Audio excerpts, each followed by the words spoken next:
It is the FTN Fast Break Podcast, Thursday, November 7th, 2024, episode 20. What is going on, everybody?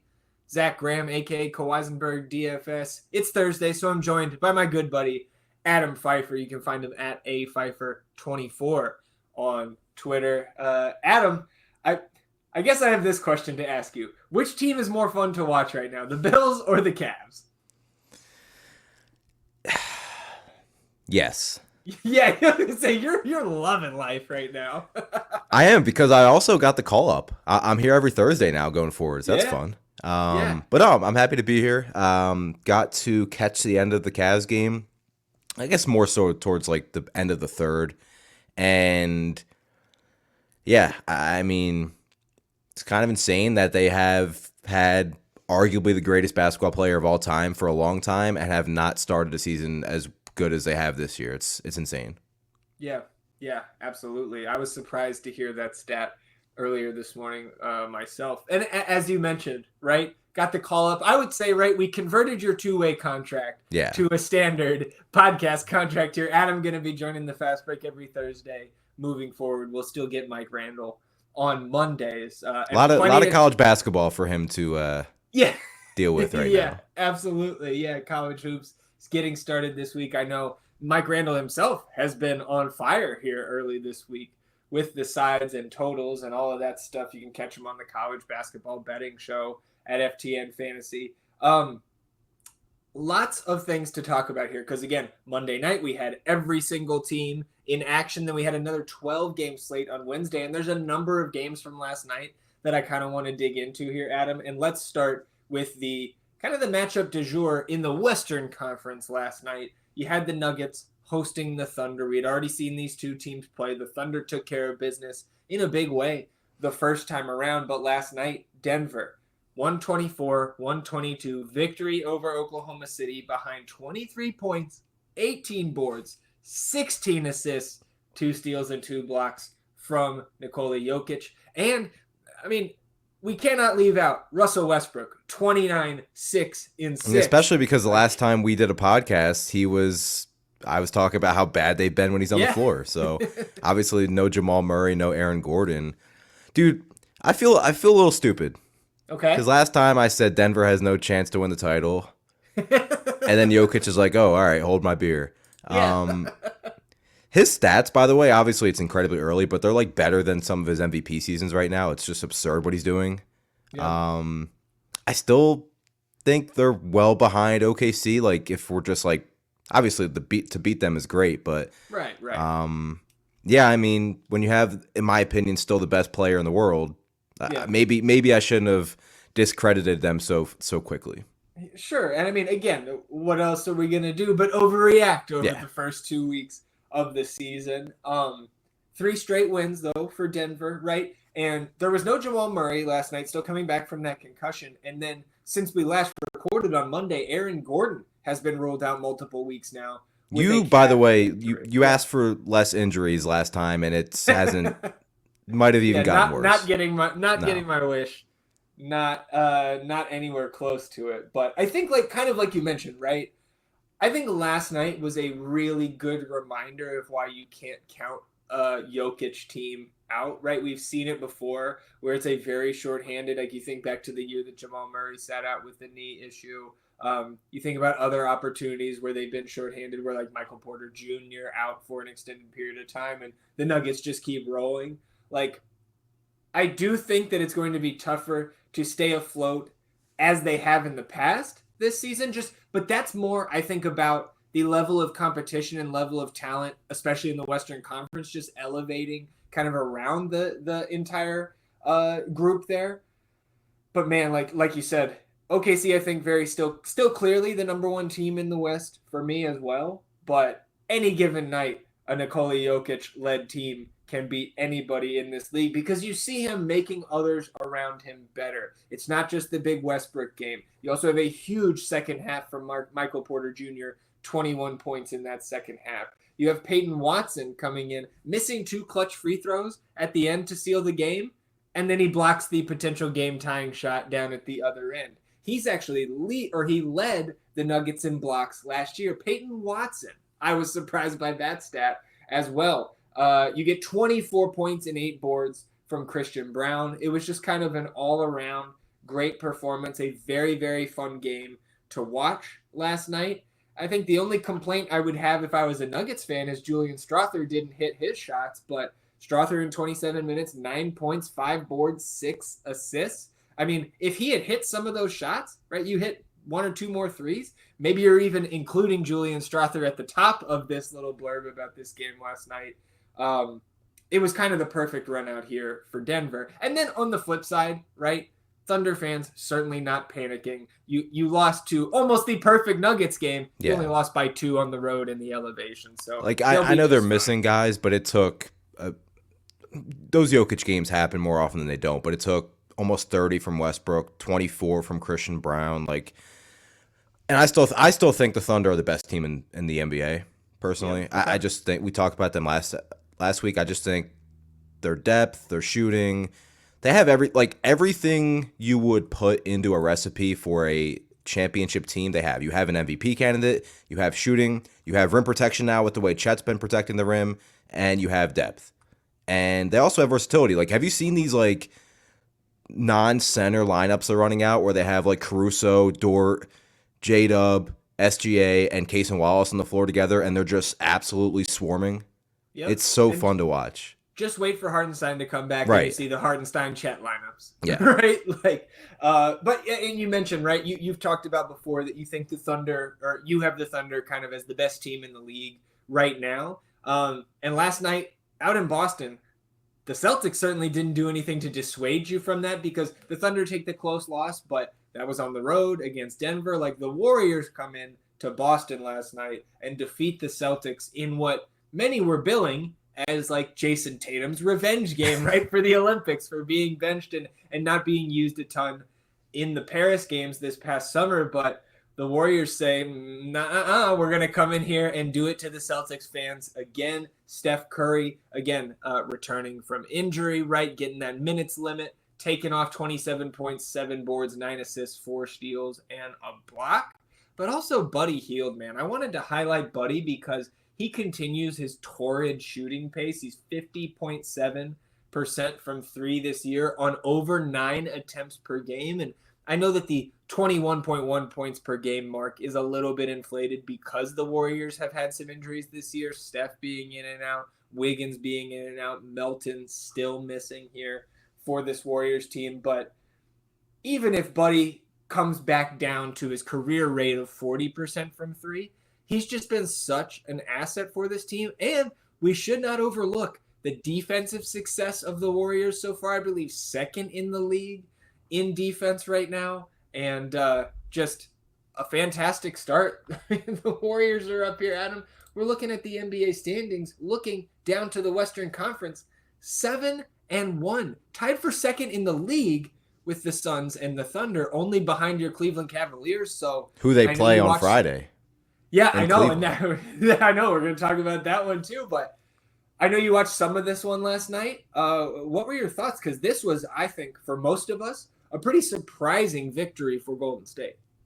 Yeah, Steph is going to be Steph. It doesn't matter what age he is, the gravity he has. And that was felt in this game because Buddy Hield and all these guys, I think there was a stat that the Warriors players shot 9 of 14 off Steph assists, off Steph's passes last night. All the gravity he still has on defenses. And Buddy Hield, man, so far this season, almost 11 points per game off catch and shoot opportunities, most in the NBA. He's shooting 61% off catch and shoot opportunities just from the field. And then from 3 on catch and shoot, 60.9%. Obviously, it's going to come down, but it also just goes to show that, I mean, you look at some of the teams he's been on, obviously Sacramento all those years, Indiana, who was kind of sometimes playing 32 minutes, sometimes playing 16 minutes. And that was before they really became the elite Pacers offense. And then with Philly, wasn't really consistent. This is the best situation for him to just get open shots. And we saw that against Boston. We've seen that all year. And then he's defensively been way more engaged than he's probably ever been. And then you add that to the fact that this team is running 13 guys deep.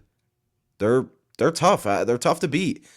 Do I think they're going to be a top 3 team in the West when it's all said and done?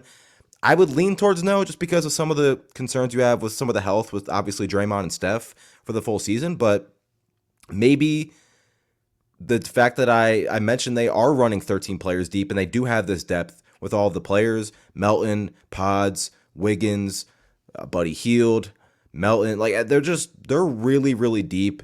We know they're going to be well coached. So I guess the question is like, I think they're legitimately obviously a good team. The question is like, who did they pass that we had ahead of them in the Western Conference ahead of the season? Like probably the Lakers were ahead of them. Are they ahead of the Lakers now rest of the season? Probably. Yeah, maybe. And you talk about a team that has taken a turn after that first week, kind of overreaction watching those first 2 or 3 Lakers games. Now 4-4, lost 2 straight. Obviously, we're missing Anthony Davis on Wednesday night during their loss to Memphis. But you bring up the Warriors and the deep rotation that they're running, right? This seems like definitely not a one-to-one comparison because I think the talent floor on a team like the 2013-14 San Antonio Spurs, obviously that team won the title, right? I don't think either of us are saying that the Warriors are title contenders all of a sudden, but the idea that you can run a 12-man rotation as the Spurs did 10 years ago to win the title with nobody, a 12-man rotation, double-digit minutes, nobody averaging more than 30. That is a very similar thing that you're seeing out of Steve Kerr's Warriors here early And it's this good year. players too. It's not like just like guys to come in. Like they're all players that should be in rotations and will be rotation players in the playoffs. Like Gary Payton, he's somebody that's a good play. Like they're all good players. Mm-hmm. Yeah, I mean, you think about some of those guys on that Spurs team, right, who were extending the rotation to 11, 12 guys a night. But like you said, they're NBA caliber players. The Bellinellis, the Boris Diaws, the Patty Mills, right, Corey Joseph, guys that stick around in the league for a long time. Yeah. Kyle Anderson, Buddy Hield, Anthony Melton. I was going to say Kyle Anderson, who is like still slow-mo, but like less slow-mo this year. He's like actually this shot looks a little bit different. And it's like I'd like to think I follow the NBA more than the average person. Mm-hmm. And I'm watching the game and he checks in with like a minute left in the fourth quarter and I remind myself, oh yeah, they have Kyle Anderson, who is just a really, really, really sound player that does a lot of good things. Yeah, absolutely. And they can be versatile too. Like we've seen already with, even when they've been fully healthy, the different rotations they've run out there and different lineups they've started. Like they can do a lot of different things. We also had a huge performance last night from number 1 overall pick, Zaccharie Risacher. 33 points, 7 boards, 3 assists, 3 steals, and 2 blocks. 10 of 18 from the field in a win over the Knicks. So I hated to see this. I want the Hawks to lose every single game this year because their unprotected pick is coming to my favorite team. But, I mean, looking at Risacher last night, right? This is the type of game where, like, everybody's going to pay attention to the points. But if you actually went, and I only watched about a quarter of this game, but Risacher, his defense was actually what stood out to me. The early scoring got me to tune in, right? But then what I'm seeing and what popped off the screen to me was the two-way ability of this kid, right? He still, I believe, just turned 19 in the last couple months. This was kind of the story on him coming out of France last year, that this guy is ready to play NBA basketball and is only going to get better. That he doesn't profile as the guy that'll ever lead the league in scoring or anything like that, and maybe not make an all NBA team first, second, third throughout his career. But I don't know, man. This was a fantastic performance against one of the better teams in the league, in the Knicks.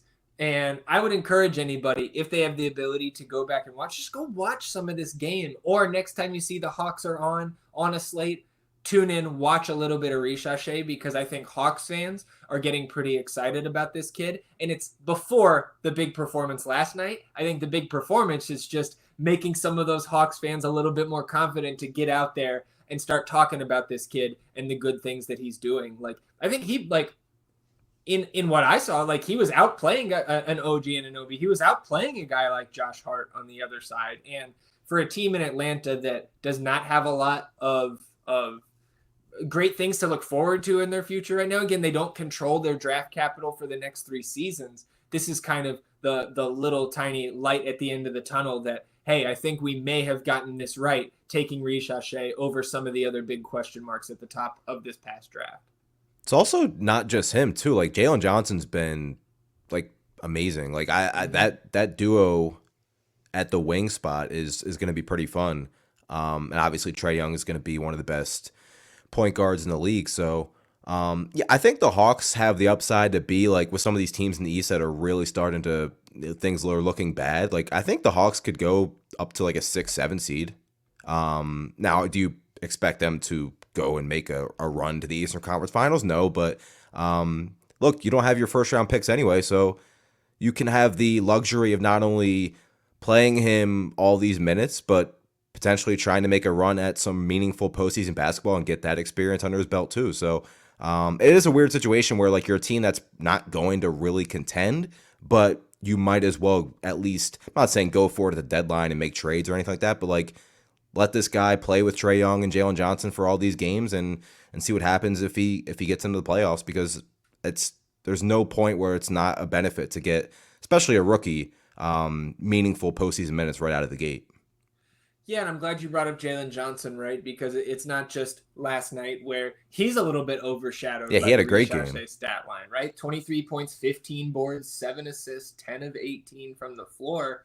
You know, you've got Dyson Daniels out there playing 37 minutes, taking 16 shots, only making 3 of them. There's the Dyson Daniels that we all know and love after his hot start to the year. But this is also a team that has been without DeAndre Hunter for all but I think 2 games this season so far, maybe even just 1. Right, they've got a Kongwu back in the mix there. So again, it's a team to watch. And like you said, because they don't control their draft capital over the next 3 seasons, they have no intentions of tanking here on purpose. So I think that's a good shout by you, right? Maybe you're taking a look over at DK Sportsbook or another book and trying to see what are their play-in or maybe even play-off odds in the Eastern Conference, because you know that they're going to be running it out there full go until the end. So the Knicks, on the other hand, right, dropped to 3-4, so less than an ideal start, especially with the expectations that came with the Knicks. But even at 3-4, they are still sitting in the 6th spot in the East. They are 2 games clear of both the Bucks and the Sixers at the bottom of the Eastern Conference. I do want to talk about those teams, especially the Sixers. We've already talked about the Bucks so much over the last couple of weeks here on the Fast Break. But before we do that, Adam, right? The Cavs, still the only undefeated team in the league. Like, what else can I say? Like, yeah, go ahead. No, like seriously, like I will not at any point shy away from talking about the Cavs on this podcast. But like they a good team keeps winning. I mean, what do we, I do want to mention one thing though, and I kind of alluded to this last week when I was talking about how this team is kind of I think they're gonna go as far, like Mitchell's their best player undeniably, but like I think the biggest reason that they are 9-0 right now is the fact that Darius Garland is 100% back. Like 1,000% back. He's been one of the most efficient players scoring out of the pick and roll. He's been clutch down the stretch in like each of their last 3 games, especially the game against Milwaukee on the second end of the doubleheader. When you have that, and I talked about this too, like they haven't had to have Donovan Mitchell have that 45-point game. And if Max Strus will come back, they're getting great minutes from Dean Wade. He's been out the past couple games, and they're getting great minutes from Sam Merrill, Isaac Okoro. Ty Jerome has been like, remember a couple years ago when Ricky Rubio was healthy and he was looking like one of the best backup point guards in the league. Then they lost him. Ty Jerome has kind of filled that role for them. And then I don't have to talk about Mobley, what he's done, and Jared Allen. I think Jared Allen might be the most underrated player in the NFL, in the NBA. I just, what you're getting every single night from Jared Allen. The Cavs will lose one of these days, but I'm excited for this game on Friday at home against Golden State. Yeah, absolutely. A big weekend coming up for the lone undefeated team. And again, like they started, right? Toronto, Detroit, Washington. Yeah. It's like, okay, like let's see what happens when the schedule toughens up a little bit. Since then, right? They've beaten the Knicks in Madison Square Garden. They hosted the Lakers. They blew them out. 24-point win, right? Host the Magic. You win by 11. home and away against Milwaukee. You beat them both times in clutch moments in both of those games. Then you take care of business at New Orleans. It's been really fun to watch, man. And this is a team, right? They don't even have Max Strus yet, who plays a significant role for this team. So I know you're sitting there, you're smirking, you're feeling good. We'll keep our eye on the Cavs. So like I mentioned, let's go back down to kind of what are at the moment the dregs of the Eastern Conference. We talked about the Bucks, 1-6, Sixers after their loss last night, also now 1-6, tied with the Bucks and the Jazz for the worst record, not just in the Eastern Conference, but the entire NBA. And now we've got Tyrese Maxey out for 2 weeks at least with a hamstring injury right after Paul George made his return, right? Both of those have been losses. And Joel Embiid now suspended 3 games for the altercation with the reporter that we discussed on Monday's episode. So Embiid will debut next week, but we won't have any Tyrese Maxey. And I think both of us may be considering the idea that Philadelphia might be in trouble regardless of who's healthy because some of these ancillary pieces just have not looked great. Yeah, Eric Gordon's been really bad. Like, Tyrese Maxey is probably the fastest player in the NBA, if not He's definitely top 3. Yeah. The rest of this team is incredibly slow. Like, obviously you're going to be a slow-paced team when you have Embiid anyway, but, like, I'm watching this game against the Clippers last night, and their half-court offense was absolutely terrible. They were turning the ball over a lot. The only chance they had to score was when they got in transition, and that was still sloppy. Like I said, Eric Gordon's been bad. I just don't feel like I didn't feel great about them if they had Maxey with Embiid coming back. Obviously, they'd be way better than they've been, but and the thing that sucks about the Maxey thing too was I'm pretty sure he got hurt like at the very end of the third quarter, like on a play. It was like kind of like a loose ball, and he like dove on top of a player and then limped to the sideline. Didn't see him the rest of the game. Like, it's brutal right now. And Paul George looked pretty good yesterday, and it's probably not going to matter, at least for the immediate future, because we know Joel Embiid's the most important player on this team, but even with him returning, they're not going to do much without Tyrese Maxey either. So I don't know where they go from here. Like obviously they're going to be much better with Embiid, but we also have to still keep in mind he's not playing back-to-backs. Yep. And this week or next week when he debuts on a Tuesday, then they play on a Wednesday, I believe. And then, so he probably won't play that Wednesday. And then I believe they have, I think it's November 12th and November 13th they play. The 13th is a game against Cleveland, so you're not winning against Cleveland if Embiid's not there and Maxey now. So it's not just the fact that Maxey's going to miss 2 weeks now. It's that there's going to be a lot of games where there's no Maxey and Embiid because of the back-to-backs. Yep. And so, like, to your point, right, he's coming back not only on a back-to-back, that is this team's first back-to-back. And we know from best ball draft season, when we got that news, we went immediately and counted how many games does that mean Embiid is missing right off the top. There's 15 of those back-to-backs to come. So he's already missed the first 7. He's going to miss 2 more. So you debut in game 10. So now the maximum number of games Joel Embiid is going to play is down to 57. And do we really think that he's going to stay healthy for all 57 of those games? Right. It would be an outlier result for sure. I mean, you said they have 15 back-to-backs this season? Yeah. And you have to think, how many of those are going to be without Maxey too now? Yep. Like, at least one that we know of. Right. I mean, even with Maxey, like they've been 1-6 this season. I know Paul George has only played 2 of those games, but you tell me there's 15 back-to-backs, 15 games where Embiid's 100% not out there. Like, what do they go? 2-13? Are they that bad? Yeah, man. I mean, I think what also concerns me about that is some of these guys that you thought, okay, maybe like, okay, the Sixers are doing a great job filling out these roster around their main 3 pieces, but Andre Drummond looks like he's taken a step back. Like, I am no longer as confident in his ability to produce these, high caliber spot starts for Joel Embiid because we've kind of seen him get exposed a little bit, I guess, for lack of a better term, over these first 2 weeks. Eric Gordon is dust, man. This guy is washed, at least in terms of what you need out of him, what you're signing him for at this point in his career, right? Yeah. You want him to be that pressure cooker off the bench, and I think it's been a little while since he's been that. You go back to his time in Phoenix most recently, where like he was super inconsistent with that, right? I think Kelly Oubre is maybe one of the only guys that you have some confidence in. Like, Caleb Martin's been fine. Dude, Caleb Martin was like 4 for 10 from the free throw line yesterday. I don't think he's exceeded anybody's expectations. No. The problem too is like every one of those role players right now is kind of being miscast because they're being asked to do more. Even with Maxey taking 30 shots, like they're being asked to do more off the dribble and stuff like that. Whereas the idea was, okay, we have Embiid in the post. These guys just space the floor, catch the ball and shoot, play defense. They're being miscast a little bit, to be fair. But at the same time, the early results, especially with Eric Gordon in particular, have been pretty bad. And we talked about this before we hopped on the podcast. Like, how is this version of this team right now saying, you know what, we need to play Jared McCain less? And I want to see Ricky Council out there too. Yeah.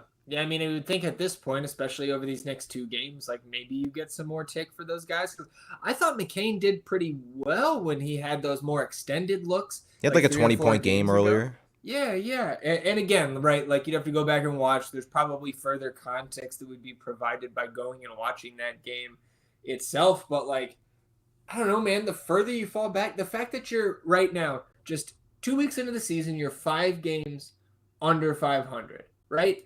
And those teams that you were trying to chase and compete against, like the Celtics, right? Like the Knicks, like the Cavs. The Knicks, you're only 2 games behind. Okay. And we know we're also 1-6 sitting there with Milwaukee. But we're now 7 games back of the Cavs. We're 5 games back of the Celtics. I know that it's too early to say that with 100% certainty, but it really feels like 1, 2, maybe even the 3 seed just kind of out of reach for Philadelphia already. Yeah. Well, let's talk about, right, you brought up that your Cavs hosting the Warriors on Friday. Let's talk about some of the games that we're eyeing here, either from a fantasy or a real hoop standpoint going into the weekend. Just 3 games tonight here on Thursday. And for me, the game of the night is the Jazz at the Bucks, and not necessarily because we're going to tune in there and see a ton of pleasing basketball, right? Aesthetically, it might still look pretty ugly, but I put in the call against this Jazz team for my Spurs last week, saying that was a must-win for their vibes. I think the same can be said of the Bucks tonight hosting the Jazz. Both teams 1-6 here. Milwaukee at home. Giannis, I think, expected to play here. The Bucks are 9-point home favorites. But if you drop this one, man, I mean, we've already had Giannis trade rumors this week. We have everybody and their mother examining this team, talking about how bad they have looked. And for good reason. This is a game you have to win if you're Milwaukee. Yeah, I'd be shocked. And like Dame has played pretty good. Like he played good against Cleveland. So like it's just the question of the pairing together has been not quite the home run we expected. But yeah, if you lose this game, and Giannis himself has kind of alluded to the fact that if it doesn't work out, like maybe I request a trade. Maybe I'm out of here. Yeah. I mean, because I think ultimately maybe, we'll see, that winning is more important to Giannis than staying with one team through your entire career. So it's definitely, look, condolences right now. I'm thinking about our old buddy Joe Metz and the Milwaukee Bucks fan base here because it has not gone according to plan. Friday night, much bigger slate. We mentioned Warriors at Cavs. You always got to tune in to the undefeated team. But I also think Suns at Mavericks has the potential for some fireworks. Doncic against Devin Booker, always fun. And then the Bucks again. Giannis at Madison Square Garden. Both teams needing a win, regardless of what happens tonight for the Bucks. The 3-4 Knicks hosting the 1-6 Bucks. Giannis and MSG. I'll tune in at least for a quarter, see what's going on there. Yeah, and Jalen Brunson will probably have 40 because the Bucks cannot defend backcourts. So cannot defend backcourts. It's just, who wants to get a free run at Brook Lopez in drop coverage? Everybody, you can step right up, take your turn. Kind of a smaller slate on Saturday, a little bit different this weekend from your typical NBA schedule where you usually have the better slate on Saturday compared to Sunday. So of those few Saturday games we have, I actually think it is Brooklyn at Cleveland that I am most interested to watch. Give me some more undefeated basketball. And Adam, I know you don't want to hear this, but I would be pretty entertained if the lowly Nets can come in there and the Nets are the team that take out the Cavaliers. Also, Jared Allen, last time he played against Ben Simmons, Jared Allen, who was like the most calm, happy player. Very level-headed. Yeah. just Ben Simmons pushed him, and Jared Allen was like, "All right, bet." And Yep. so we'll see about that. Yeah, we'll see if Simmons suits up for that Yeah, one. that's the other question too. So on Sunday, bigger slate, Celtics at Bucks. So we're looking at a lot of Bucks games here this weekend. Of course, not an ultimate make or break, but There these is a 3 games serious in these chance, 4 by the nights. way, if you've been following football. Obviously, you've been following football, but like Yeah, yeah. the Jets have been this hype team in the offseason, and Hmm. because of that, with Rodgers and everything, they're on so many primetime games, and they've sucked this season. I Yeah. worry that could be Milwaukee this season, especially if a Giannis move does actually happen. It's like, great, we have all these primetime Milwaukee games, and they stink, or Giannis isn't there. Yeah. I hope we keep thinking that, because you know who else got a ton of national TV games and look like garbage so far this season? My favorite Yeah, team. yeah. On Sunday, Celtics and Bucks. Also, Knicks at Pacers, right? Part 2 so far this season. This is our WWE matchup, right? You saw Halliburton and Brunson outside the ring in the offseason, so we see him for the second time this season on the court. And then Mavericks at Nuggets, Luka versus Jokic, also a matchup that we want to tune into. Let's close out episode 20 with stock up, stock down. We'll start with our stock downs. What do you got this week, Adam? Yeah, unfortunately, it's the Orlando Magic, and it's not their fault, really. It's just you lose Paolo on a team that's already had some question marks about the overall offense, and you lose the absolute catalyst. Since Paolo's gone down, they are dead last in offensive rating at like 98. It's like unbelievably bad.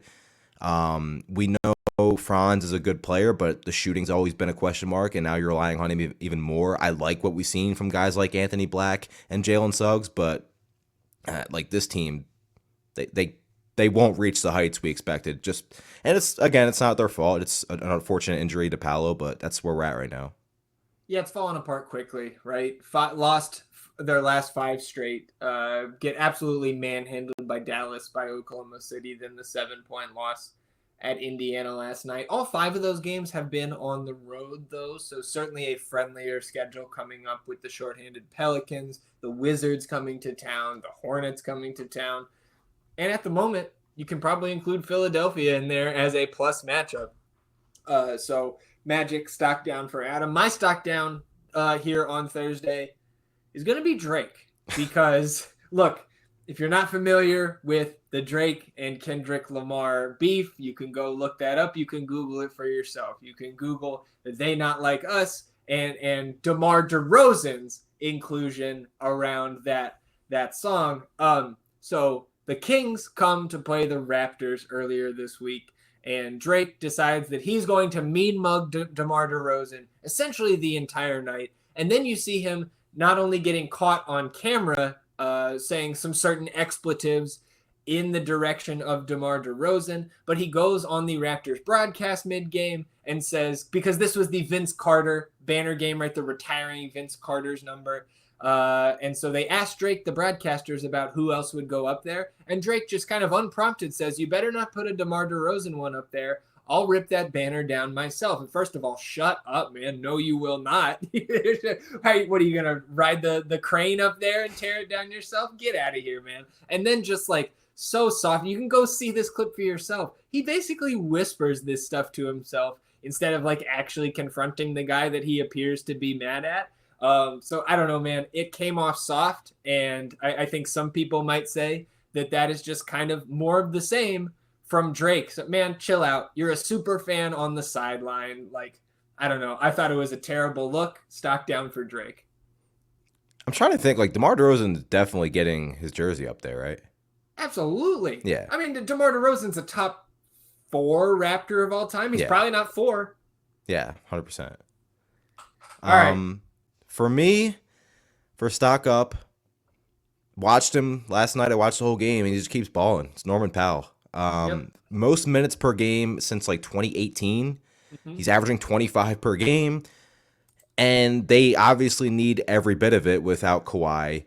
And I've talked about how much I love Norman Powell for a while now, even in the games where they've had Kawhi and Paul George, and even some of the games with Harden. Norman Powell comes off the bench, obviously starting out, but he comes off the bench and just says, you know what? Like there's times where he waves off Kawhi Leonard and waves off Paul George, and he's efficient. He can do everything. He's playing better defensively. He looks awesome right now. And I think he's a huge reason why the Clippers are kind of still staying afloat right now.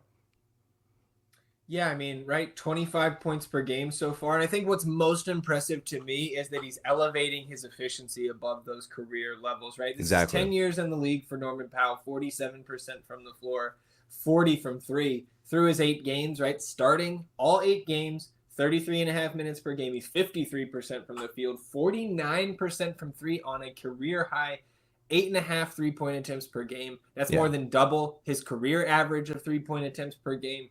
He's been fantastic. That's a great call by you. And especially because, like, they haven't gotten great contributions on offense from Terrence Mann.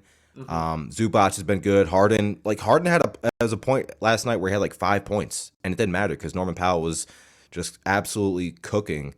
Again, like, we hope Kawhi gets back at some point, and I don't know. I've always thought Norman Powell was a really good player. I've always thought, interestingly enough, he was a player that would be perfect to come off the bench for Philadelphia. And they felt that very, very, very strongly yesterday. Yeah. So my stock up here, I'm actually going to go to the other side of this beef. Give me stock up for Kings owner Vivek Ranadive because the Raptors come to town a few days later, and Vivek is courtside wearing a shirt that says, "They not like us." So again, if you don't know about that beef, you can go Google it for yourself. That'll do it for us on episode 20 of the FTN Fast Break podcast. Anything else for you, Adam, before we shut it down? No, happy to be here every Thursday. I enjoy it. Happy to have basketball back. And as hopefully people have seen on social media, the stuff we're doing with data, I'm really, really excited about that. Yeah.